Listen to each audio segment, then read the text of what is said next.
Are you still single? She said, looking me up and down with a mocking laugh. This woman, who took everything from me, is my sister. Dressed in gaudy and tacky clothes that stand out even in a crowded mall on a holiday, she looks at me with the same malicious expression. I never wanted to see the face of my sister, who has been taking everything from me since I was born, ever again, yet here we are. I feel a chill run down my spine from her vulgarity, unchanged since then, as she utters such words right off the bat. The image of her in the bedroom with my husband 9 years ago flashes back in my mind. My sister, playing the role of the utmost victim, says while sneakily glancing at me, I'm the worst one. My family blames me, believing her words. I haven't forgotten the look on my sister's face, mocking my despair. She probably wants to mock me again. Deciding I'm unhappy and seeming pleased about it. Shopping alone, huh, she laughs, but I find myself able to laugh back. Don't lump me in with the losers, will you? I'm confident I'm happier than you. Meeting her today was just perfect. Because I can mock her in return. Thinking so, I say with utmost calm. Let me introduce you to my husband and daughter. My name is Riker. I'm a housewife who finds happiness in spending time with my family every day. Being called cute and having a youthful face was a complex for me when I was younger, but now at 34, I'm slightly happy to be told I don't look my age. I have an older sister, 3 years my senior. Or perhaps it's more accurate to say I had one. As I've chosen to erase her existence from my life. My sister was always clever, academically excellent, and beautiful. She was the pride of our parents. On the other hand, I wasn't particularly good in my studies or very savvy. My sister always seemed to feel superior by considering me as an absolutely lower being. When we were left home alone and she spilled juice, she would blame it on me, saying, Riker spilled it, but I cleaned it up for her. When our neighbor praised me for greeting them, my sister would boastfully claim, I told her to greet you like that. When it came out that I had bought clothes with the gift card from my grandparents, she told my parents as if I had bought them, saying, Riker, you should not spend it like that. My sister has always been very good at making it seem like the mistakes were mine and that she was covering for me. My parents completely trust her, telling me, Riker, you're always causing trouble for your sister. Don't make things hard for her. If I argued back or blamed my sister, she would badmouth me to my loved ones and ruin my relationships. My parents wouldn't believe anything I said. So, I never argued back and just tried to keep the peace. I got married at the age of 25. But my sister was still single at the time. The fact that I got married before her was unbearable for her.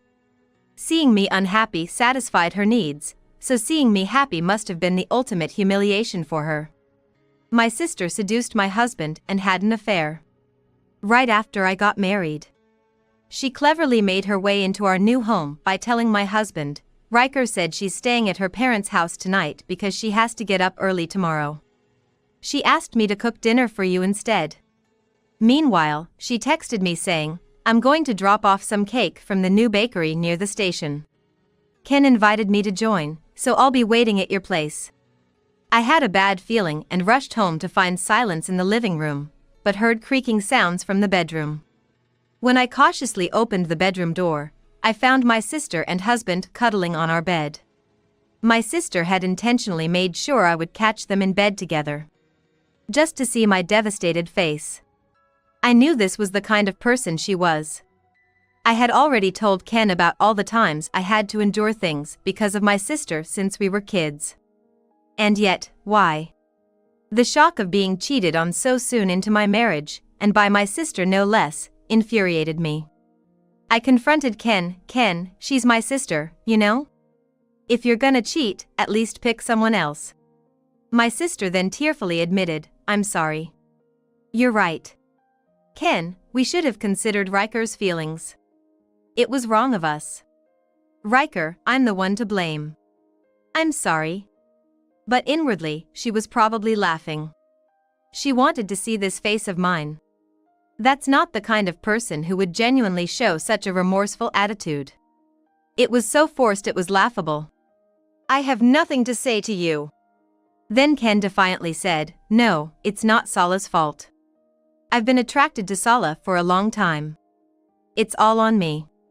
I've never met someone as beautiful, inside and out, as her before. It's not Ken's fault. It's mine," my sister said. What am I being shown here? Perpetrators covering for each other. Seriously, he's been attracted to her from way before? And she's supposed to be a person with a beautiful soul? I can only sigh in disbelief. If he really knew my sister's true nature, he wouldn't say such things. You know, generally speaking, there's no doubt both of you are at fault.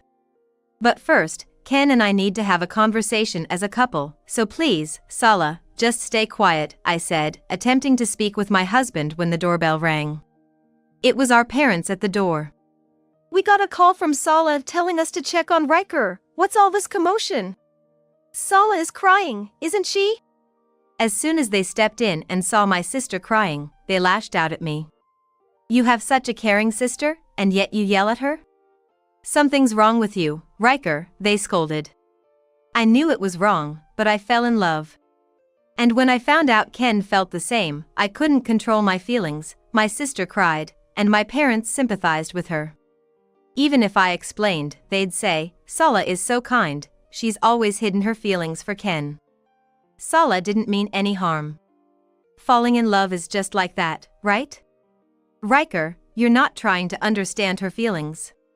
Ken falling for the kind Sala over you, who doesn't try to understand others, seems only natural.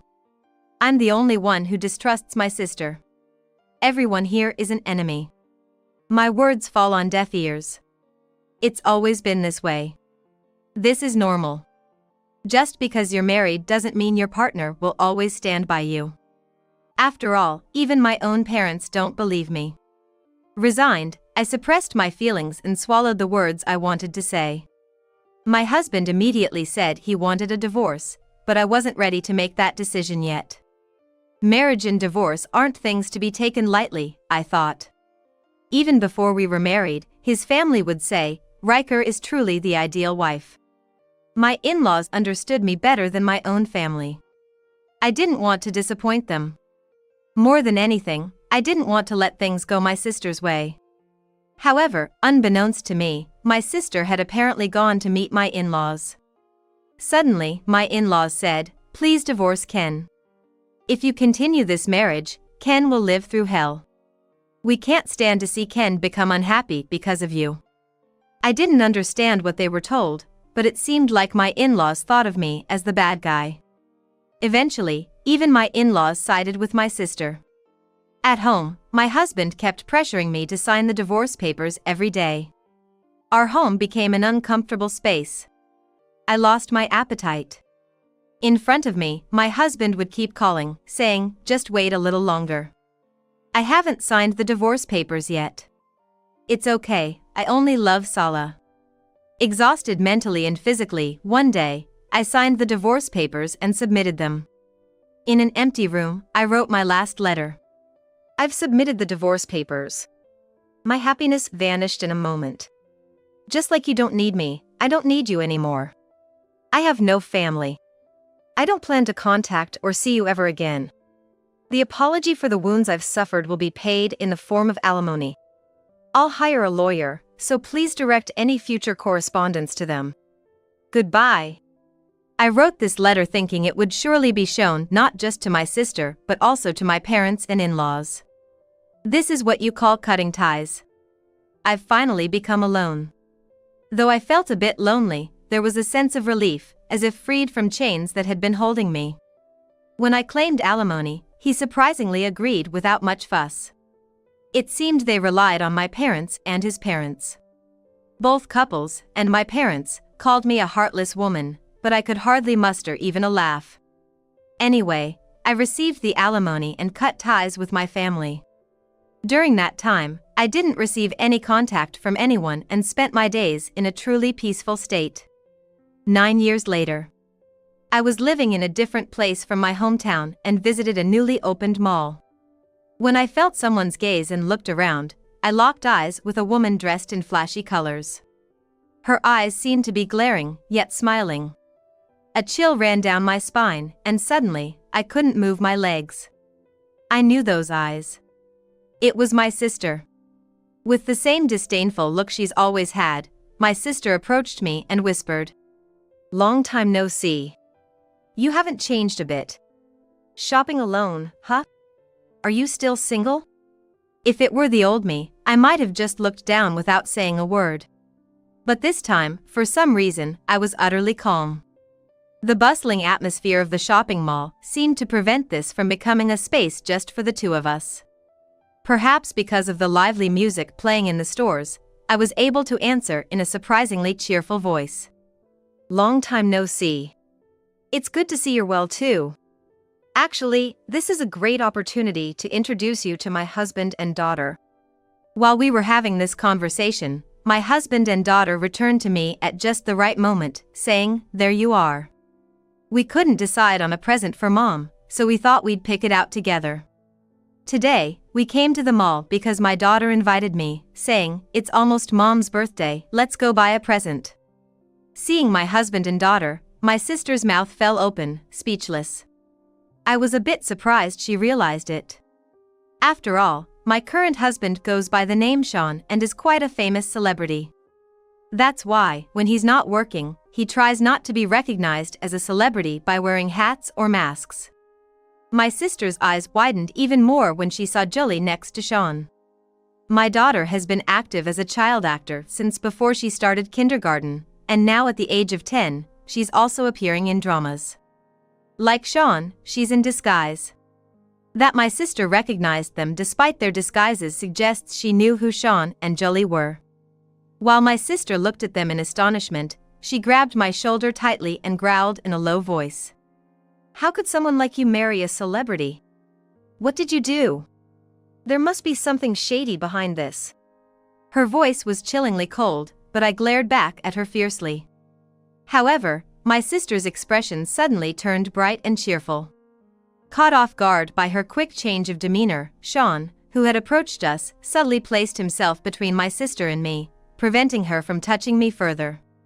Before Sean could say anything, my sister put on a refreshingly bright smile like I'd never seen before. "Nice to meet you. I'm Sulla, Riker's sister. Riker hasn't been in touch with us at all, so we haven't seen each other in a long time. But I'm so happy to see you today. I've been really worried, so it's a relief. Let's all get together for a meal sometime soon.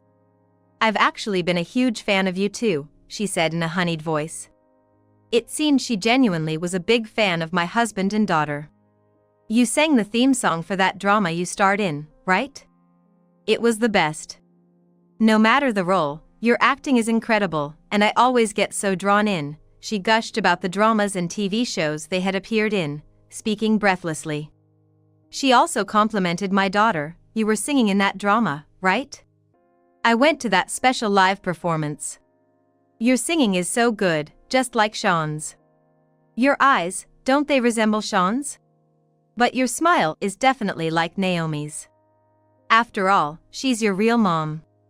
Born to such beautiful parents, of course, you're cute. It's a bit sad, though, that a real family of 3 can't live together," she said with a smile. Naomi is Sean's ex-wife. A very beautiful woman who juggles modeling and acting.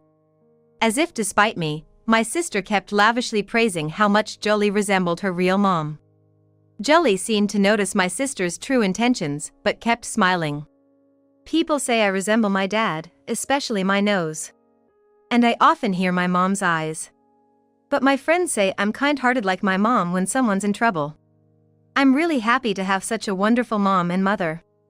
My sister, who seemed to want to coax out some expression of longing for her real mother from Jolie, froze with a smile at Jolie's words. Seeing my sister at a loss for words, Sean sighed softly, spun me around, and gently pushed me to walk.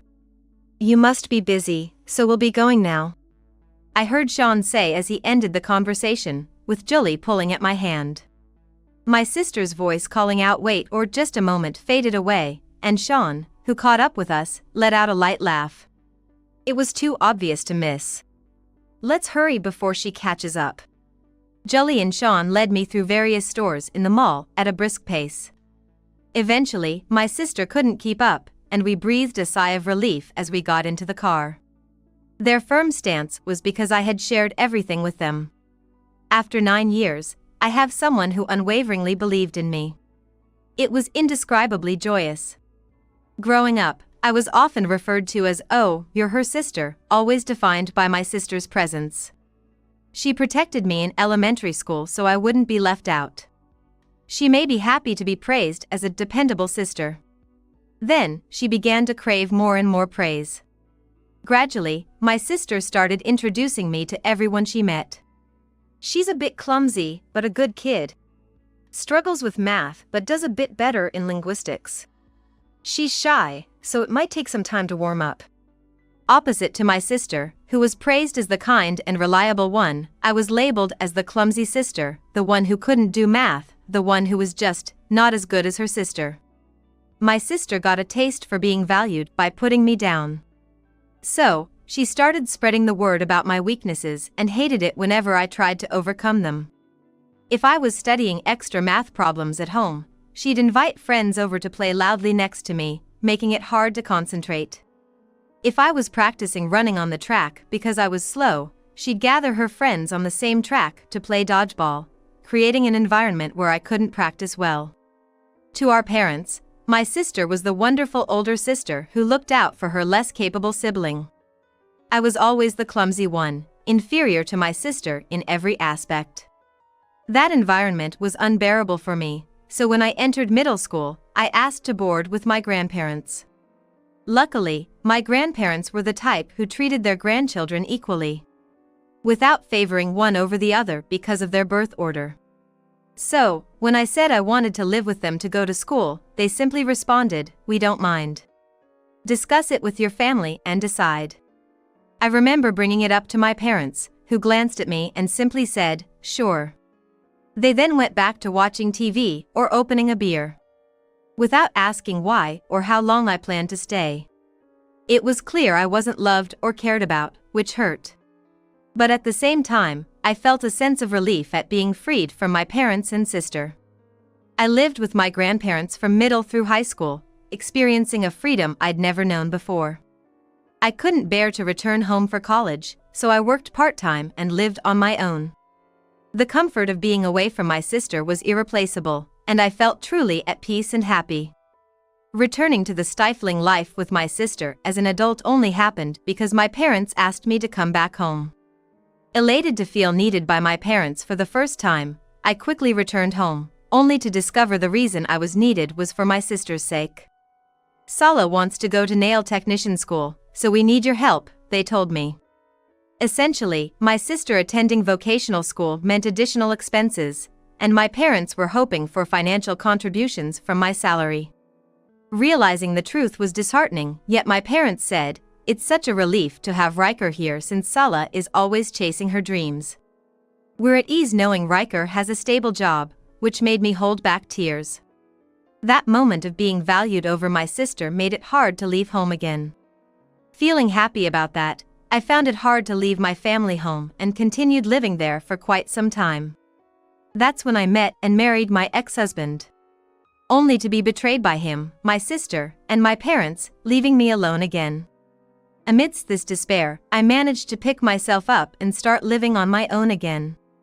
Then, the invitation to my high school reunion arrived, sparked a desire to return to my true self and reconnect with people who knew the real me.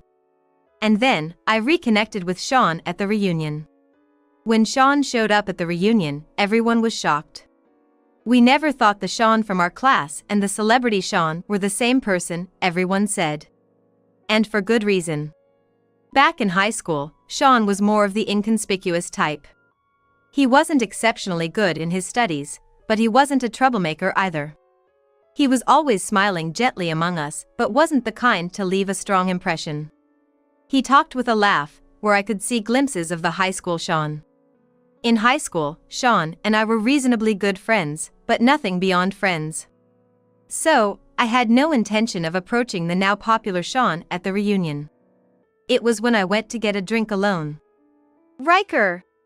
Sean greeted me with a smile. "Do you remember me? Or maybe not." since you were stunning, I probably wasn't even in your sights," he said while scratching his head, making me laugh involuntarily. Me? Then he looked at me seriously and said, "It's true." I was taken aback. "I remember you, Sean. We were on the cultural festival leader together. You always took on the jobs everyone else found too bothersome, always with a smile." I had thought that was admirable. The idea of someone willingly doing something for others amazed me. "You were the same, Riker." "I know. You were always the last to leave the meetings. Your name was always on the key return list. You stayed behind to clean up after everyone had gone, didn't you?" Oh, someone had been watching. I was praised for something I thought was just natural to do. Over 10 years ago, yet he remembered it all so clearly. I found myself naturally saying, "Thank you." Sean, scratching his head again, replied, "Thank you too." Then he added, "Riker, would you like to go out for a drink sometime? Actually, I came today wanting to see you. But now that we've met, I find myself wanting to talk more." Surprised by the unexpected invitation, I too realized I wanted to talk more. Forgetting that he was a celebrity, I agreed, yes, I'd love to. From then on, we began to enjoy our time together, just the two of us. He even introduced me to his daughter, Julie. Far from rejecting me, she said, "My dad always gets so much help from you. It's a secret from Dad, okay? It's a bit lonely being with the sitter," she confided in me. In that moment, I found myself wanting to be there not just for Sean but for this child too, despite the complication of his ex-wife. Sean had told me he and his ex-wife, a famous and popular actress named Naomi, had grown apart due to work and family, leading to their divorce. Julie's wishes were prioritized in the custody arrangement. Though Sean often relied on a sitter due to his busy schedule, Naomi was even busier, mainly relying on sitters and barely able to see Julie once a month. Julie chose to live with Sean, seeing Naomi once a month. Then one day, the news of Naomi's remarriage was announced. Her new husband was an actor based overseas, and Naomi had moved there too. I immediately worried about Julie and went to see her. She knew in advance and bravely said, "My mom's making her Hollywood debut." Yet, I could hear the loneliness in her voice. Moving overseas would make even monthly visits difficult. Unable to bear it, I hugged her tightly. Feeling strongly that I wanted to be by her side, blood relation or not, to prevent her loneliness. From then on, I kept in touch with Julie daily, visiting whenever I could. We talked about everything, from school to work. And when Julie hugged me, trembling and saying, "This is my mom," to a friend while we were out shopping, that sealed my decision. I accepted Sean's proposal, and we became a new family. After our encounter at the mall, my sister and ex-husband relentlessly tried to contact me through phone calls, emails, messages, and letters, saying things like, "I want to see you soon, when are you available, and may I visit you?" Whether they wanted to get close to a celebrity or were after money, I couldn't tell, but they were desperate to ingratiate themselves with me. They even sent words of regret about the past 9 years, saying, "I'm sorry for what happened, I was wrong. I never intended to take everything from you, Riker, you are my only and precious sister." However, I haven't forgotten what happened 9 years ago. No matter if they begged, I had no intention of forgiving them. When I cut off contact, they went as far as ambushing Julie at her school, pleading with her, "Please ask your mom and dad, and tell them your aunt and uncle love you." They lied to our classmates, claiming, "Riker's parents are critically ill, but we can't get in touch," to extract our address and lay in wait at our home. They even introduced themselves as our relatives to the neighbors, saying, "We're moving nearby soon." Feeling threatened, we decided to move. Being celebrities, Sean and Julie had many resources to escape. After the move and leaving the matter to Sean's agency, the harassment from my sister and ex-husband ceased. Even after losing contact, my sister desperately followed Sean around. Maybe she couldn't resist the urge to snatch Sean, whom she had always been a big fan of. Or perhaps she found meaning in stealing my happiness. Having already taken a husband from me once, she probably thought she could do it again. But for Sean, my sister was nothing more than a dangerous person. She sent emails to his agency, saying things like, "Break up with Riker, you should be with me, you really love me, don't you? I'll come and get you," quickly getting marked by the company. She even went so far as to pay our friends to dig up contact information and my workplace. Not all friends were on our side. Leaked information led my sister to Sean, turning her into a frightening stalker. I once caught a glimpse of my sister chasing after Sean. Dressed in high-end clothes and bags, with beautifully groomed hair and glamorous makeup. Her bloodshot eyes and sunken cheeks ruined her beauty. She looked frightfully thin, as if she had been on an extreme diet. When she tried to cling to Sean with her frail arms and lashed out at Jolie, the police and Sean's agency were finally able to take action. A restraining order was quickly issued, and she was nearly charged with assault and other offenses. As usual, my parents still doted on my sister, who remained beloved. But their gossipy nature led them to boast about having a famous celebrity in the family, even though we had cut ties with them. To the neighbors, it seemed like a lie, and recently, they've started to keep their distance. After marrying Sean, I quit my previous job and now assist with Sean and Jolie's talent activities. They have modernly embraced the online alongside our main jobs, engaging in streaming activities. Sometimes, I appear as a performer too, though my face and figure are hidden. Supporting their activities has become my raison d'être.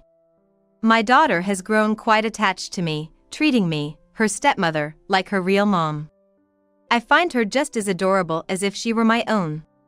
She often shares on social media about our outings, and we receive comments like the ideal parent-child duo and just like sisters from the public. Sean continues to dote on me and our daughter, often sharing lovey-dovey stories about us on TV. Our love story, of a high school crush blossoming after many years, seems like a miraculous tale to many, attracting interest from novelists and filmmakers. Once, my ex-husband even showed up attempting to mooch off our success but was swiftly escorted away by security before I even knew it. Sean's parents, who remembered me from just one meeting in high school, now treat me like real family, going on trips together. When we got married, my in-laws said, "We're so happy Riker, who cares so deeply for others, is joining Sean as his wife. From now on, you're family. We'll cherish you like our own daughter." Sean tells me, "I'm happy just having Riker by my side." My daughter thanks me for being her mom. From hitting rock bottom 9 years ago, I now live each day in true happiness with my real family.